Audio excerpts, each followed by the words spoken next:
Bismillahirrahmanirrahim. Assalamualaikum warahmatullahi wabarakatuh.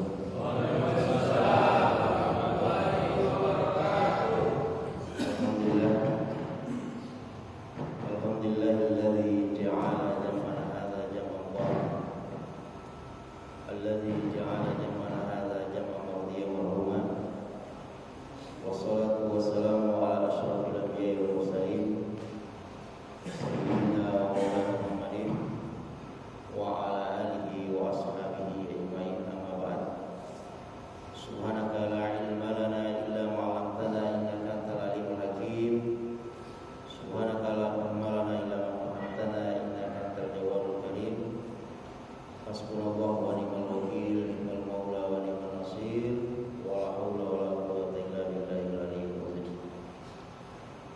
Bapak Ibu sekalian yang sama-sama berbahagia, kita layak bersyukur kepada Allah Subhanahu wa taala. Pada subuh hari ini kita semua baru saja menunaikan salat subuh secara berjamaah, sebuah ibadah yang agak berat dikerjakan oleh orang-orang yang tidak terbiasa. Maka Rasulullah SAW, salah satu parameter beliau untuk ditamhis, untuk menyeleksi dan membedakan mana yang betul-betul beriman dan tidak beriman, itu biasanya parameternya ada di sholat subuh. Maka Rasulullah mengatakan, afdalus sholat alal munafiqi as-salatu sholat subuh. Sholat yang paling berat dikerjakan oleh orang-orang munafik adalah sholat subuh. Makanya kenapa kita layak bersyukur kepada Allah pada subuh hari ini, karena insya Allah ini merupakan cara untuk menghilangkan kenifakan, kemunafikan dalam hati kita. Allahumma amin. Hadirin sekalian yang sama-sama berbahagia, tema kita pada subuh hari ini adalah bagaimana adab dan akhlak seorang muslim. Tema ini saya pikir bagus sekali dan sangat relevan untuk saat ini.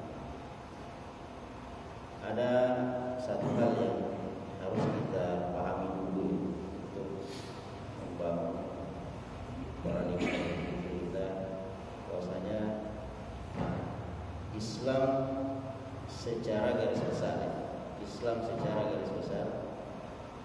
itu dibagi ke dalam tiga hal.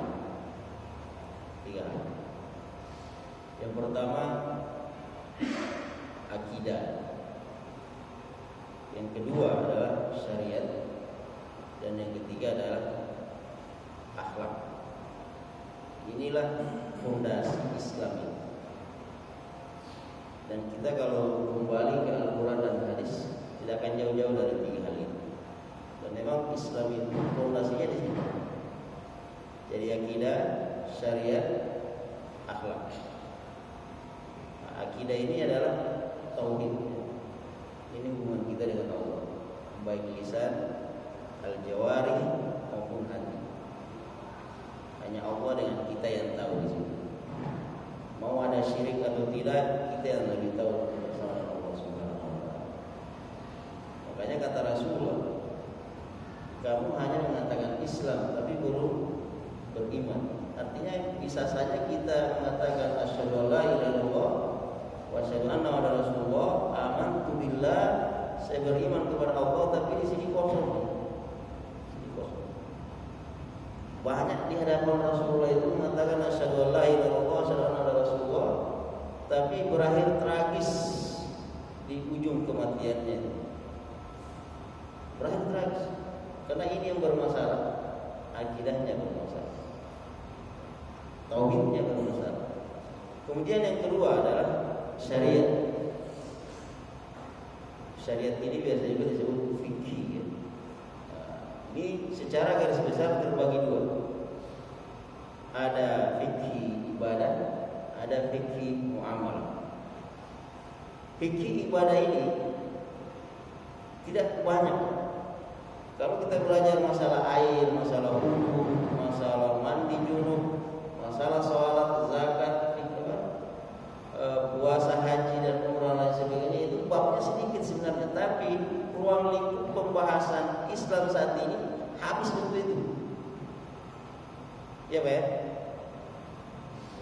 Itu fikih ibadah, dan fikih ibadah ini sempit sekali sebenarnya. Tapi fokus kita habis untuk itu.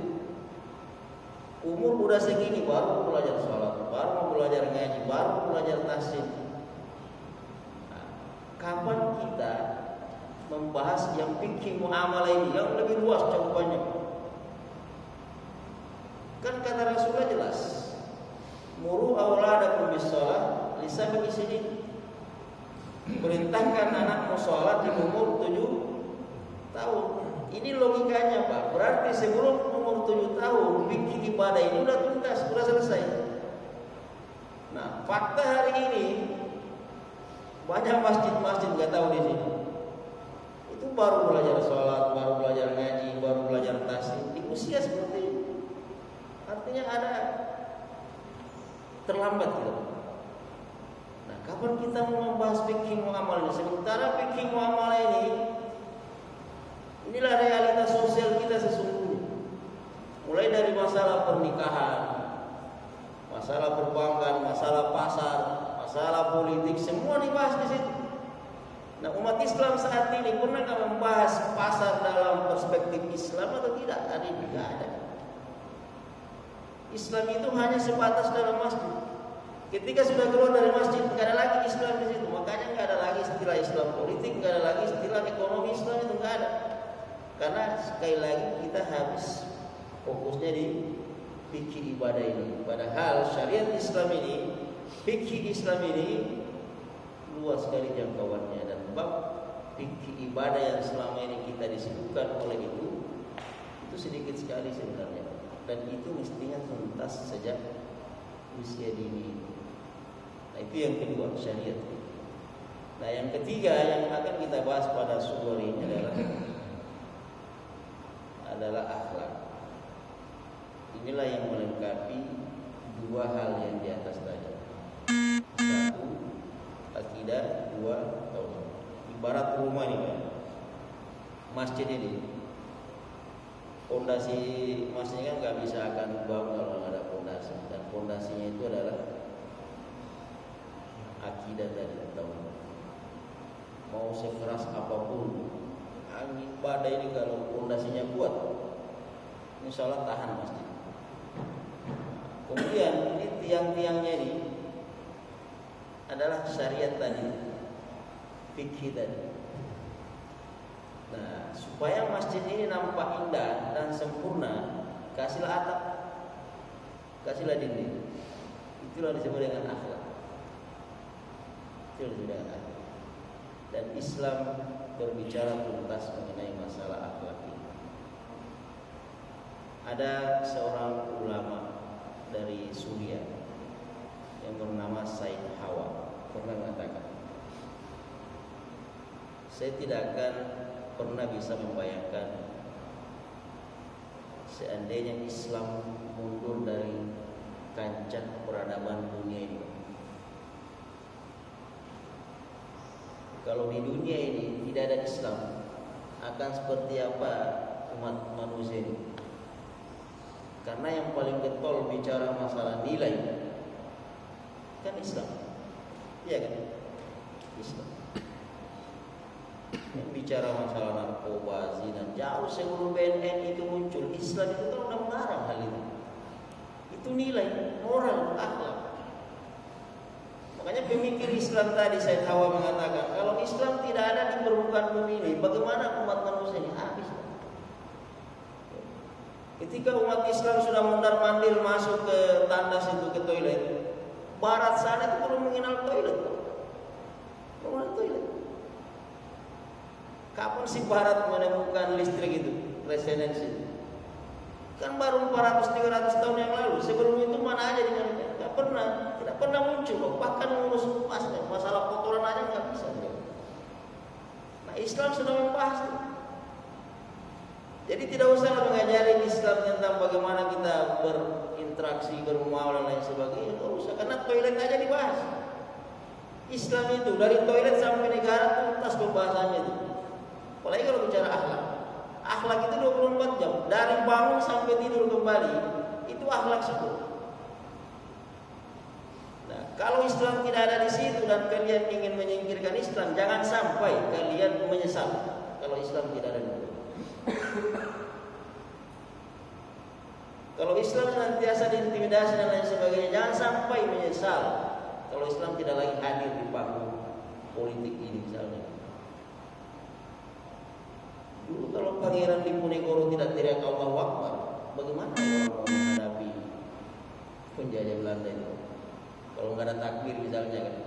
Kalau Anda mempermasalahkan takbir itu misalnya, bagaimana Pangeran Diponegoro, Bung Tomo itu menggerakkan giroh umat Islam waktu itu? Kalau bukan dengan takbir. Kalau takbir ini kita mau singkirkan, bagaimana? Jangan sampai menyesal. Nah, hadirin sekalian sama-sama berbahagia. Sebenarnya amanah undang-undang Sisdiknas kita, Sistem Pendidikan Nasional nomor 20 tahun 2003, itu jelas di situ.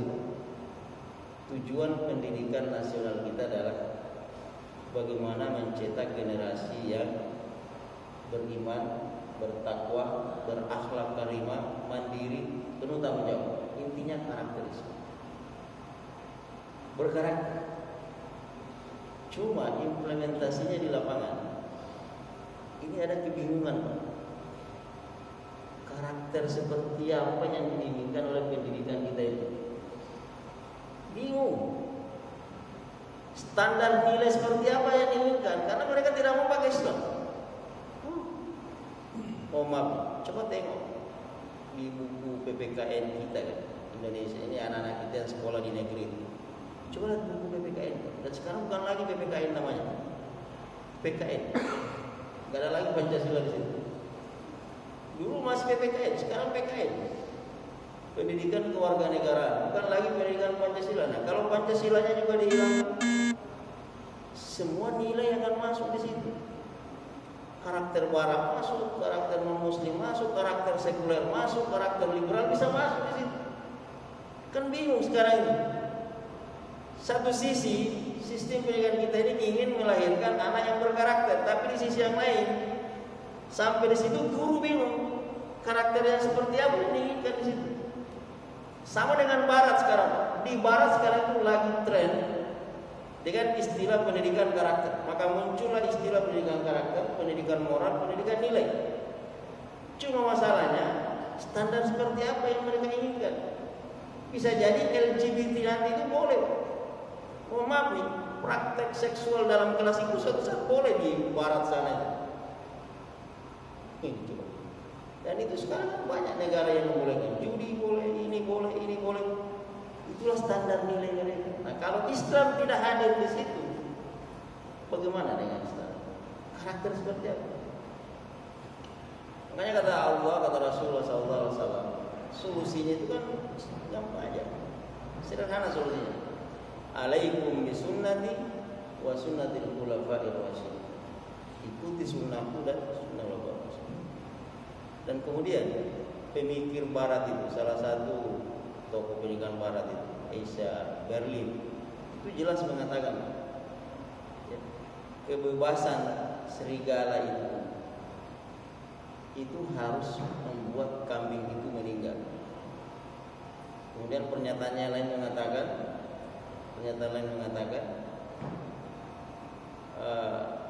tidak semua kebenaran itu bisa hidup berdampingan. Nah, ini kan bingung orang, bingung. Jadi pendidikan karakter dan nilai yang diinginkan oleh Barat itu juga sementara sampai hari ini belum finish. Nah, kalau kita Islam ini lengkap, apa kata Al-Quran? Kalau merah kata Al-Quran merah, kita bilang. Kalau putih kata Al-Quran, kita harus bilang putih. Makanya kata Aisyah ketika ditanya bagaimana sih akhlaknya Rasulullah, sederhana aja. Karena khuluquhu Al-Quran, akhlaknya Rasulullah itu adalah Al-Quran. Udah selesai. Maka sumber akhlak kita itu, sumber nilai kita itu adalah Al-Quran, hadis. Nah, kalau tidak mau menggunakan Al-Quran dan hadis, maka nilai-nilai sekuler tadi itu akan masuk. Nilai-nilai liberal ini akan masuk. Dan nanti bisa dicek sendiri di buku-buku pendidikan anak-anak kita itu. Yang tidak ada Al-Quran di situ, tidak ada hadis di situ. Coba Bapak lihat dan coba diskusikan dengan gurunya. Anak kita ini pendidikan karakternya mau dibawa kemana? Nggak jelas. Nggak jelas, bingung. Nah, jadi sekarang sama-sama berbahagia. Kembali tentang bagaimana sih akhlak dan adab seorang Islam itu.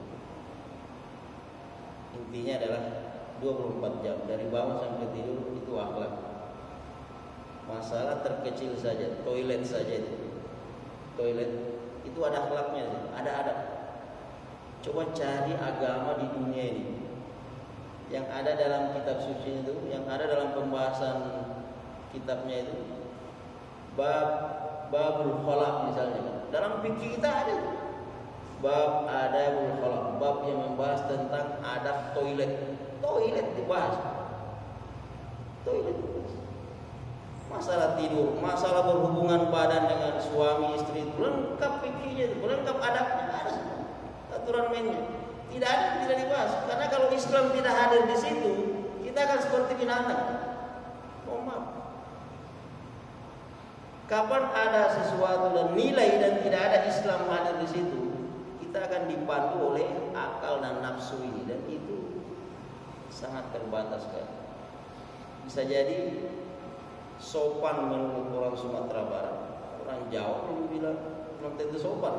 Sopan menurut orang Jawa belum tentu sopan menurut orang Sumatera Utara misalnya. Itu standar kita karena berdasarkan kota dan nafsu. Makanya tradisi itu adat istiadat. Memang ada kaidah usul mengatakan al-'adah muhakkamah. Adat itu, tradisi itu, budaya itu bisa jadi hukum, bisa diterima oleh Islam, tapi syaratnya tidak bertentangan dengan Al-Quran dan hadis. Kalau bertentangan jangan diterima. Seperti itu. Nah, bicara masalah akhlak, ya, banyak sekali contoh-contoh akhlak dalam Islam ini. Masalah perang ya, ini sampai perang sendiri. Apa kata Rasulullah? La taqtulu sibyanahum, la taqtulu ajuzahum, la tahzimu kana isahum ma'badahum.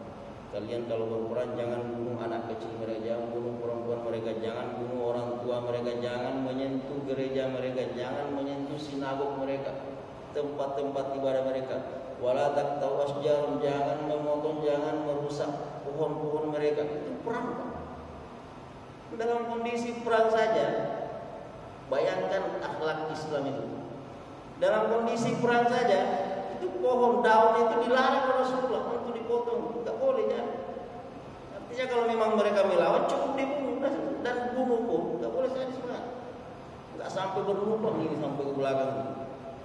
Jangankan manusia, hewan saja apa kata Rasulullah, jangan sekali-kali memotong hewan, ayam, kambing, sapi, kalau pisaunya nggak tajam, nggak boleh. Coba lihat, ada seperti itu. Coba lihat agama-agama yang lain di luar Islam itu dikebukin pak sampai mati. Mau anjing, mau babi, mau ayam dan lain sebagainya. Ya. Kalau kita enggak di terus. Bahkan kata Rasulullah, jangan memotong hewan di depan kawan-kawannya itu. Kalau bisa dijauhkan dulu. Akhlak Islam itu. Makanya sampai saat ini, sampai hari ini, orang-orang yang ada di Eropa sana itu tidak pernah berhenti memberikan statement dan berdecak kagum dengan perilaku Salahuddin Al-Ayyubi. Salahuddin Al-Ayyubi, pernah dengar ceritanya? Itu kan perang Prussia itu, ketika Eropa masuk di Palestina dan menguasai Yerusalem itu. Jadi bukan Yahudi aja, Yahudi itu orang kedua. Dulu itu Eropa pernah menguasai Palestina itu selama kurang lebih 88 tahun, hampir 90 tahun. Dan nanti coba bandingkan ketika mereka masuk di Palestina dan ketika Salahuddin Al-Ayyubi merebut kembali Palestina. Itu perbandingannya 180 derajat. Itu yang membuat non-muslim, kalau muslim kita wajar penilaiannya, tapi yang menilai ini, yang memberikan komentar, memberikan statement adalah orang non-muslim. Ketika mereka datang itu semua dihancurkan, tidak ada. Perempuannya diperkosa, ininya dibunuh dan lain sebagainya. Tapi ketika Salahuddin yang masuk dalam masjid itu semuanya dilepas, perempuannya dibiarin, kemudian dikasih uang dan lain sebagainya. Bahkan sebagian dipulangkan ke Eropa dan itu gereja sinagog tak pernah disentuh oleh Salahuddin. Pokoknya akhlaknya begitu luar biasa. Belum pernah ada pemimpin perang seperti Salahuddin Ayyubi dalam catatan orang-orang Barat ketika itu dan sampai saat ini. Nah itu Islam, itulah akhlaknya Islam. Nah, hadirin sekalian sama-sama berbahagia. Ada satu hal juga yang ingin saya sampaikan pada sore hari ini. Dan ini berkaitan dengan nilai Islam, yaitu nilai keadilan. Ini yang jadi isu terhangat hari ini, masalah keadilan. Bapak-bapak mungkin pernah dengar hadis Rasulullah SAW yang sangat populer itu, sab'atun yuzilluhullah fi zilli yauma la zilla illa zilluh. Ada 7 golongan yang akan mendapatkan naungan oleh Allah di padang mahsyar nanti, di hari kiamat nanti, ketika tidak ada naungan kecuali naungan Allah. Ini bonus yang sangat istimewa yang diberikan oleh Allah hanya khusus untuk 7 kelompok ini. Saya ringkas saja ya. Ada imam adil, pemimpin yang adil, ada pemuda yang senantiasa datang ke masjid, orang yang senantiasa terpaut hatinya di masjid. Kemudian ada 2 orang yang saling bersahabat, saling mencintai karena Allah, berkumpul karena Allah dan berpisah karena Allah. Ada juga yang laki-laki yang digoda oleh perempuan cantik, tapi dia mengatakan ini apa bahwa saya takut pada Allah, tak jadi berzina. Kemudian ada juga orang yang gemar bersedekah sampai tangan kirinya tidak tahu kalau tangan kanannya, itu saking ikhlasnya itu. Kemudian yang terakhir ada orang yang berzikir ketika sepi, ketika tidak ada orang, dia berzikir sendirian sampai-sampai air matanya keluar. Gara-gara air matanya itu, karena bertafakur kepada Allah, mendapatkan keistimewaan. Nah ini 7 golongan yang mendapatkan keistimewaan. Jadi panjang kalau mau dibahas. Nah ini saya garis bawahi di situ adalah Al-Imam Adil, pemimpin yang adil. Pertanyaan yang paling mendasar yang perlu kita pertanyakan di situ adalah kenapa kira-kira Rasulullah SAW menggunakan lafaz adil di sini? Imam adil. Imam di sini jangan diartikan imam masjid ya. Imam itu kalau dalam bahasa Arab maknanya banyak. Bisa imam masjid, bisa ulama. Kalau sekarang kiai. Kalau dulu dipanggil imam. Jadi kiai dulu dipanggil imam. Imam Syafi'i, Imam Hanafi, Imam Ahmad. Nah, itu bukan imam masjid itu. Kalau kita dengar Imam Syafi'i berarti bukan imam masjid, itu ulama, alama, alim atau al-alama bahasa lainnya. Nah, ada lagi istilah imam ini, dan ini yang kita maksudkan adalah al-imamatul kubra, kepemimpinan terbesar, atau al-imamatul uzma, pemimpin, presiden, RT, RW, lurah, bupati, wali kota, gubernur dan lain sebagainya. Itu semua disebut imam. Nah, ada imam al-adil, pemimpin yang adil. Yang menarik di sini, coba kita analisa. Kenapa Rasulullah SAW di situ menggunakan kalimat adil? Nilai adil itu. Kenapa Rasulullah tidak mengatakan al-imam al-mu'min, ya, al-amin, misalnya kan, imam pemimpin yang beriman, yang muslim, atau al-amin yang jujur, amanah misalnya kan. Atau kalau menurut bahasanya Nabi Yusuf, ana hafizun alim, saya ini bisa menjaga, bisa amanah dan alim, punya kapasitas untuk itu. Dia menawarkan diri untuk menjadi menteri keuangannya Raja Mesir waktu itu. Dia mengatakan, inni hafizun alim. Tapi Rasulullah tidak memakai istilah itu, lafaz itu. Coba. Rasulullah malah menggunakan lafaz adil. Kan menarik ini. Tidak mungkin Rasulullah itu melakukan, tidak ada target, tidak ada tujuan tertentu di situ. Nah, adil ini Pak, ternyata adalah nilai Islam, akhlak Islam yang sangat universal. Islam kalau sudah bicara masalah keadilan, itu sudah tidak mengenal agama, tidak mengenal suku, tidak mengenal kasta, mau siapa Anda. Kalau sudah bicara masalah keadilan, semua sama di hadapan Islam. Nanti kita lihat bagaimana akhlak Islam itu kalau sudah bicara masalah keadilan. Makanya memang, dan itu tema lagi.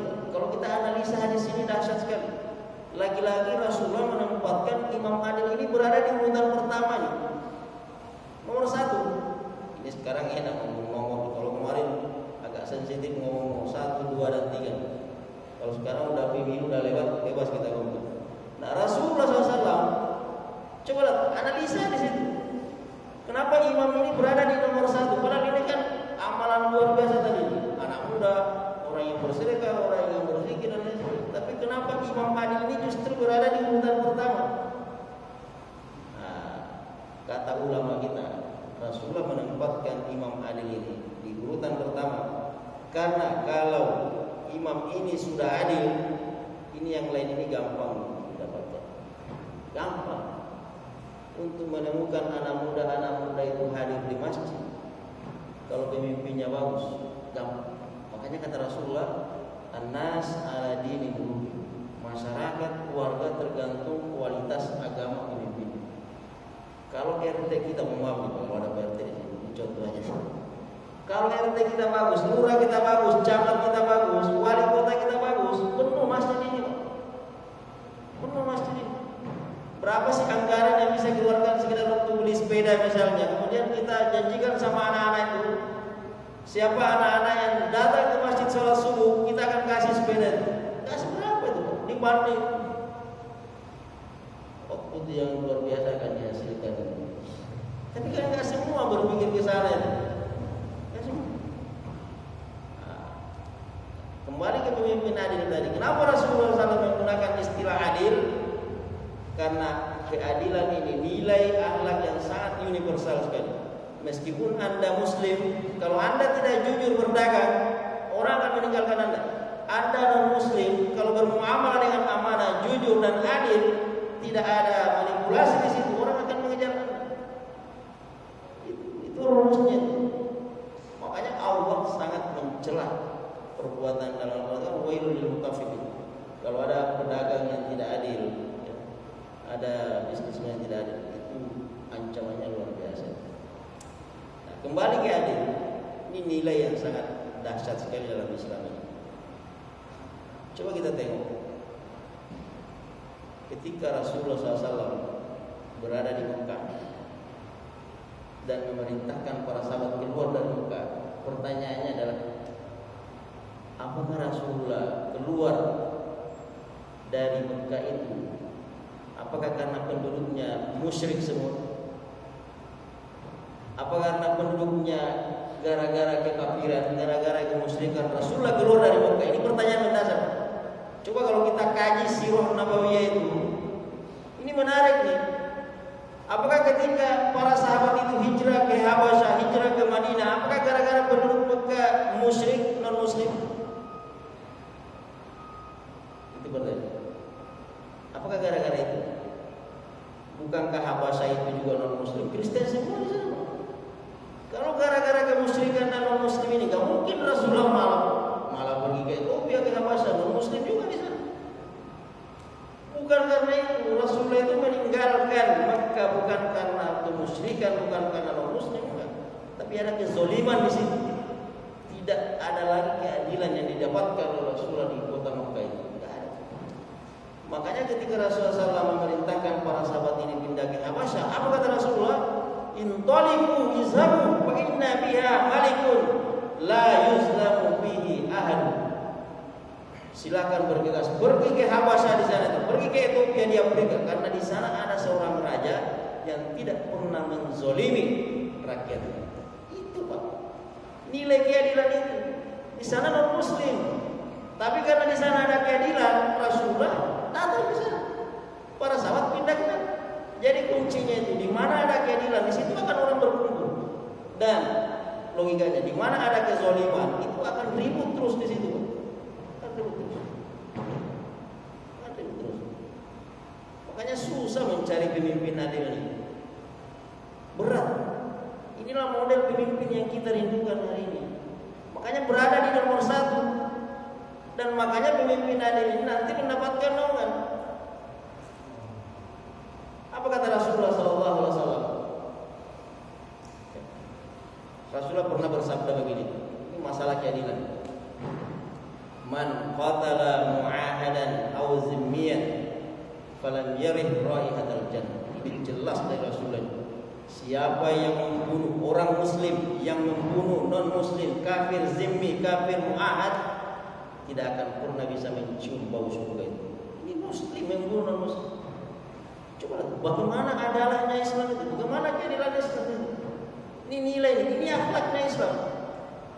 Ada yang berlaku di negara kita sekarang atau di luar negeri nanti kalau nyawa muslimnya hilang? Ada nggak? Rasulullah kan seperti itu. Islam seperti itu, tidak seperti itu.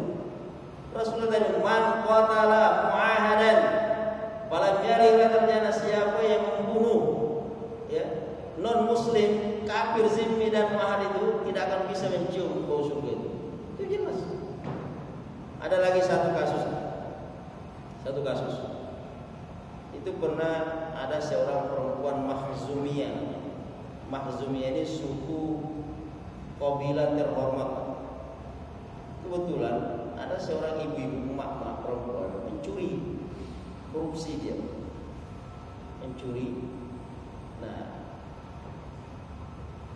kesimpulannya itu para sahabat dan semua orang ingin supaya Rasulullah memaafkan orang ini, ibu-ibu ini, karena kan jelas itu kalau korupsi mencuri as-sariqu was-sariqatu faqta'u aydiyahum, potong tangan. Jadi keliru juga kalau ada yang selalu dengarkan koruptor harus dihukum mati. Enggak juga. Itu kalau korupsi itu mencuri itu hukumannya kalau dalam Islam qisasnya potong tangan, bukan hukum mati kan. Kecuali dia gosok itu sambil merampok dan mengancam nyawa orang, itu bisa itu ada hukuman mati. Tapi kalau hanya sekedar mencuri, korupsi, paling potong tangan, bukan hukuman mati. Tapi kan sekarang lagi diributkan. Nah ini mereka berupaya keras, cuma bingung. Ini kira-kira siapa yang bisa menghadap Rasulullah? Siapa yang bisa menyampaikan kepada Rasulullah masalah ini? Maka sepakatlah semua sahabat. Bagaimana kalau Usama bin Zaid yang kita minta tolong supaya dia sampai kepada Rasulullah. Usama ini bukan sembarang orang. Dia memang punya lakop namanya Hubbu Rasulullah, orang yang paling dicintai oleh Rasulullah. Biasanya kalau dia ngomong langsung nyambung dengan Rasulullah. Orang ini dicintai Rasulullah, Usama ini. Biasa. Ada kita juga kadang ada orang yang soulmate gitu kan, ada orang yang dekat gitu. Rasulullah dekat kali dengan Usama.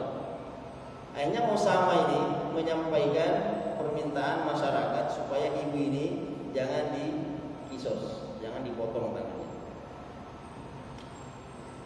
Apa kata Rasulullah? Itu Rasulullah marah. Rasulullah itu ada pembukanya, saya lupa pembukanya. Bahasanya seperti ini. Innama ahlaka man kana qablakum idza sarqa fihim syarif taraku. Inilah kalian ini. Tahu enggak kalian? Yang merusak tatanan, yang membinasakan tatanan dan bangsa-bangsa terdahulu sebelum kalian itu adalah ketika orang-orang mulia mereka, pejabat-pejabat mereka, orang-orang terhormat mereka yang mencuri tarafu, dibiarkan aja itu, nggak diapa-apain. Ini kata. Tapi kalau orang lemah langsung dieksekusi. Habis itu Rasulullah mengatakan seperti ini. Lau kanat Fatimah la sarakat la qata'tu yadaha. Itu jelas sudah Nabi. Kan? Seandainya lau kanat Fatimah binti Muhammadin bintu Muhammadin, seandainya Fatimah bintu Muhammad, anakku sendiri, putriku sendiri ini, Fatimah sarakat mencuri, la qata'tu yadaha, saya akan memotong tangannya. Coba. Jadi enggak ada sama semua. Jadi Rasulullah, kita kalau sudah bicara Rasulullah berarti Islam ya. Jadi dalam Islam itu tidak ada orang yang diberdebatkan. Kalau sudah bicara masalah hukum, sudah bicara masalah keadilan, masalah nilai, enggak mau siapa itu dihabis, dieksekusi. Nah, ini sekalian sama-sama berbahagia. Banyak sekali nilai-nilai di dalam Islam yang kalau kita mau akan bahas tidak akan pernah habis. Dan itulah yang membuat Islam itu bertahan sampai hari ini. Sudah 1400 tahun sampai hari ini Islam masih bertahan terus, ya, masih bertahan. Banyak agama yang naik turun, jangankan ini, jangan bicara moral, kitabnya aja diubah, direvisi dan kalau kita enggak, Al-Quran enggak pernah rubah. Kalau yang merubah ada banyak, tapi kalau berubah kan, itu sudah dijamin oleh Allah Subhanahu Wa Taala. Nah, sampai saat ini Islam ini enggak, insya Allah enggak akan pernah. Kenapa? Karena nilai. Nah, sama kita semua. Kita kalau mau bertahan di perusahaan, di tempat kerja, kuncinya kan cuma itu, punya nilai. Nilai apa yang Anda tawarkan? Akhlak apa yang kita ingin tawarkan? Sekarang banyak orang mencari karyawan itu enggak lihat skill lagi, skill itu tapi seperti apa dia jujur, seperti apa dia disiplin dan lain sebagainya. Nabi kita Muhammad SAW itu dipinang oleh Khadijah. Kan sejarahnya itu kan Khadijah yang jatuh cinta itu. Kan Khadijah yang menawarkan diri, akhirnya menunjuk Nafisa itu Maisarah sebagai mancop langit.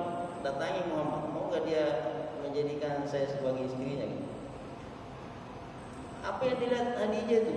Khadijah itu enggak pernah lihat hartanya Rasulullah, itu enggak pernah melihat kalau dunia materi itu enggak. Bukan itu yang dilihat Khadijah itu.